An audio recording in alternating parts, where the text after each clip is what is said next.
Ladies and gentlemen, welcome back to the channel, and it's time for a match preview. Buckie Thistle, we're back in action. The winter break is over, so we're going to talk about that game towards the end of today's video. However, before that, we have a massive transfer rumour that we need to talk about because it concerns Celtic's best performing player this season, a certain Matt ORiley. A few people getting panicky, a little bit anxious. Could he leave the club in January? That is a nightmare of epic proportions. Let's try and avoid that.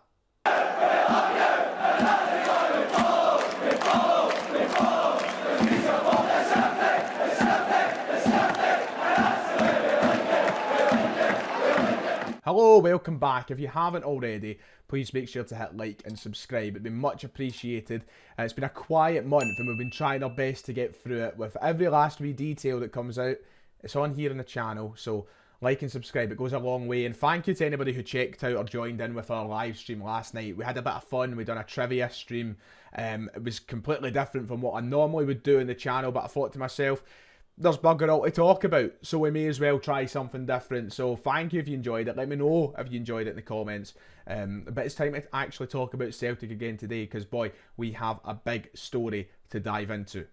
Matt ORiley is apparently a target for La Liga leaders Girona in this January transfer window. Let's cut to the chase, shall we? Here's the article from Sky Sports News this morning that they put out. Matt ORiley, Girona targets Celtic midfielder with another La Liga and Premier League club circling. Girona have joined Inter Milan with interest in Celtic midfielder Matt ORiley following his step up in form this term. Another La Liga club and at least one from the Premier League are also monitoring developments. ORiley has scored 10 goals and registered 10 assists in all competitions this season. It was Anthony Joseph of Sky Sports who broke this story last night going into this morning. It's got everybody online talking. It's got a good few of us worried that he could leave the club this summer. We've got to dive into the story a little bit further to see how worried we actually should be.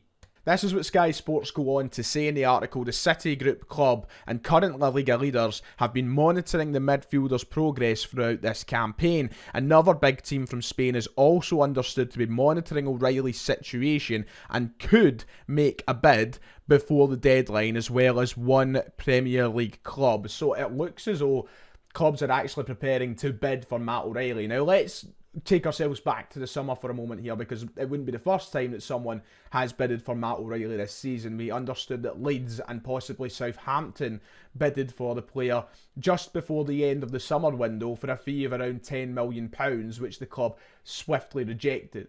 Now, on that note, you would be expecting, following the form he's been on from there, you know, that was back in August going into September.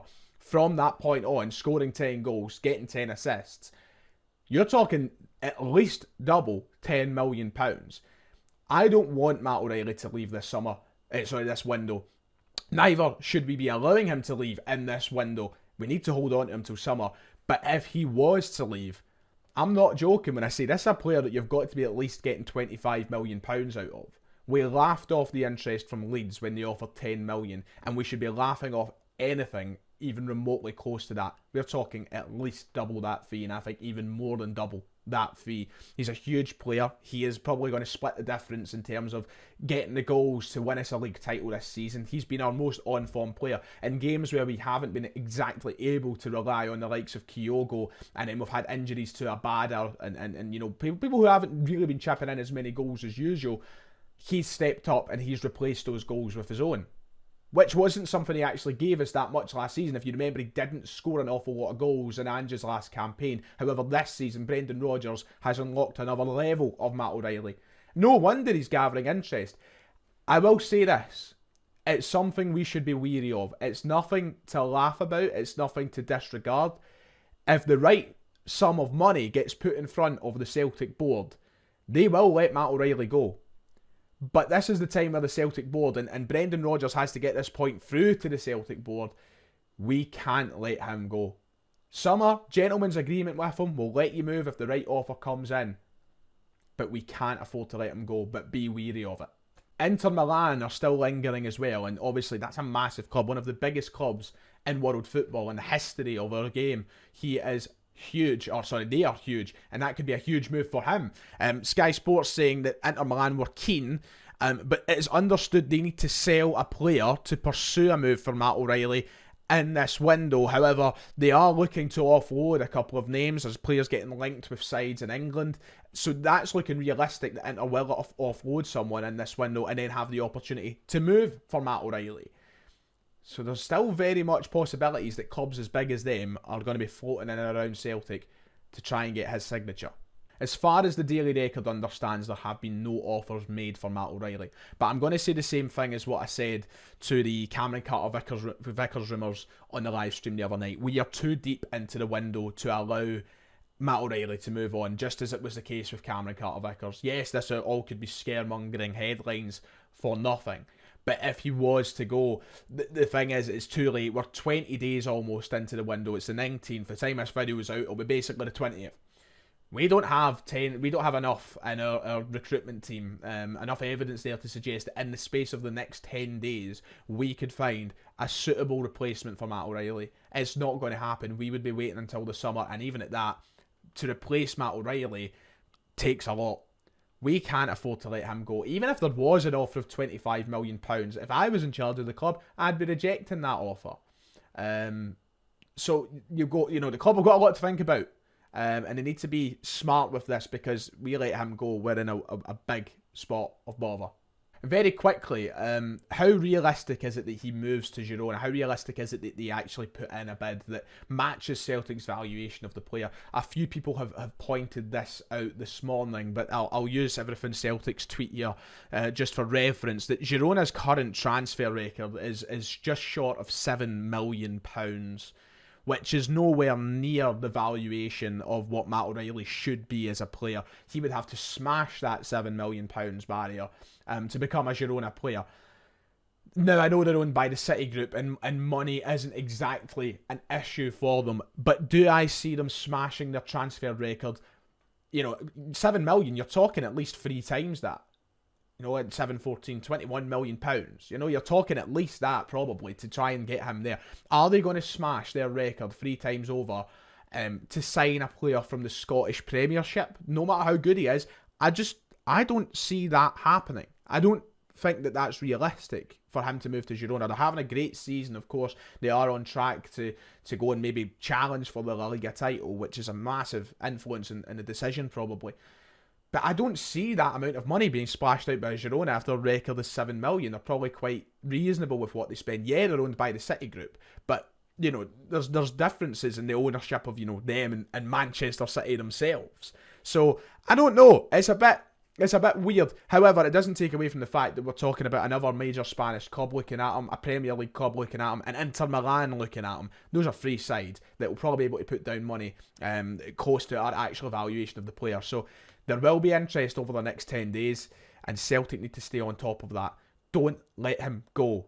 Hopefully, we see him scoring some goals on Sunday, because Celtic are in action against Buckie Thistle in the Scottish Cup. It's our first round playing in the Scottish Cup. I believe it's the third round, 4th round? That's terrible. I should know this. Let me check. I knew it was the 4th round. We welcome non-league Buckie Thistle to Celtic Park, and Christ, what kind of match preview am I meant to give for this? Listen, the magic of the cup could be in the air. Never say never. Never overlook any opposition. I'm looking at Buckie Thistle with as much respect as I would look at Rangers, as Hearts, at Aberdeen, Hibs.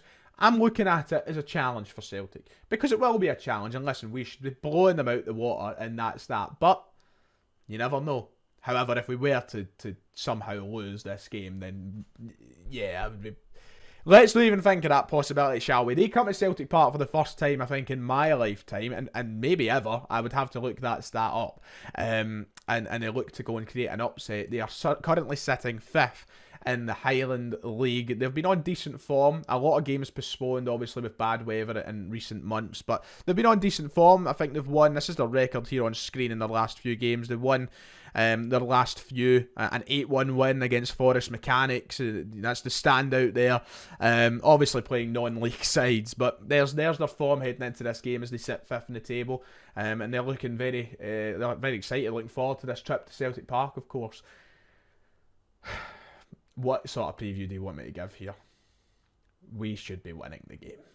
I think the biggest question that will be asked heading into this game is, do we rotate? How much rotation happens? Yada yada. The same question that's asked every time we head into a cup tie against lesser opposition. This round, the 4th round of the Scottish Cup, is always that game where you bring out the stars like Ideguchi, for example. Remember that? Yeah, rest in peace, Yoski. So, yeah, there might be rotation. However, I don't think there's a desperate need to rotate. And if anything, I think it's probably smart just to get players back into the river of things. And I don't think we need to exactly put Buckie Thistle to the sword and put our best side out there. You know, it's maybe a chance to bench Kyogo and give Ola a game, for example. But, you know, you do need to get match sharpness back into the legs of the players. As far as I'm aware, we didn't play any friendlies. Obviously, Rangers, we looked over the other side of the city. They played Copenhagen at Ibrox the other night. We've not had anything like that as far as I'm aware. So, you know, probably just put one of our strongest sides in the park on Sunday.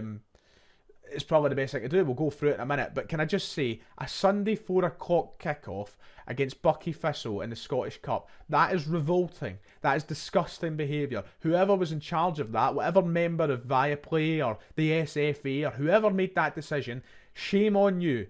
4 o'clock on a Sunday, I should be in my kip, comfy, warm. But no, I'm going to be in the middle of a storm at Celtic Park watching us play Buckie Thistle. Revolting. Right, that does it for today. Let me know your thoughts in the comments below about the Matt O'Reilly situation, about the game on Sunday. We'll probably be back on Sunday. Unless something happens tomorrow, I'm not absolutely certain there will be a video. But there might be, so keep an eye out. Sunday we'll have the post-match reaction.